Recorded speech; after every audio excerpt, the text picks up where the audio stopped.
اس وقت 18ویں ترمیم جو ہے وہ ایک مرتبہ پھر لائم لائٹ میں آ چکی ہے اور ایم کیو ایم نے بھی کھل کر اب پوزیشن سنبھال لی ہے, مورچہ سنبھال لیا ہے, اور حکومتی اتحاد میں نون لیگ اور ایم کیو ایم ایک سائیڈ پہ نظر آ رہے ہیں, اور یوں لگ رہا ہے کہ 18th امینڈمنٹ کی حد تک پاکستان پیپلز پارٹی کارنر کر دی گئی ہے یا ان دا نیکسٹ فیو ڈیز کر دی جائے گی.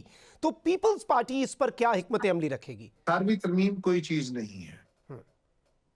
18ویں ترمیم ایک وقت میں آئین کے اندر ہونے والی ترامیم جو 17 دفعہ ہو چکی تھی, 18ویں دفعہ ہوئی, اس کو 18ویں ترمیم کہتے ہیں. اب وہ آئین ہے. اس کے بعد اب تو 26-27 ترمیمیں ہو چکی ہیں, لہذا اب یہ آئین ہے. آئین کے کچھ آرٹیکلز کے اوپر امینڈمنٹ کا کسی جماعت کا یا کچھ لوگوں کا خیال ہے, جب وہ معاملہ کھلے گا, کیونکہ 18ویں ترمیم میں تو 103 آرٹیکل امینڈ ہوئے تھے. اب 18ویں ترمیم تو ختم ہونے والی بات ہے نا, اب تو آئین ہے.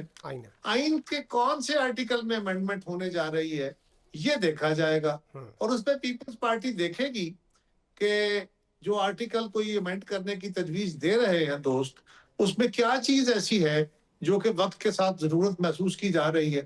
اگر وہ ضرورت درست ہے تو بالکل ترمیم ہو جائے گی, اور اگر درست نہیں ہے تو پھر نہیں ہو پائے گی. ایگزیکٹلی اس میں ایم کیو ایم نے آج یہ اپنا موقف دیا ہے کہ کراچی کو وفاق کا حصہ بنا دیا جائے. 18ویں ترمیم کے اندر جو شقیں تھیں, جو صوبائی خود مختاری یا دیگر شقیں, اگر ہم ان کی بات کریں جو اب آئین کے اندر ہیں, وہ ان کے ذریعے ہماری نسل کشی ہو رہی ہے.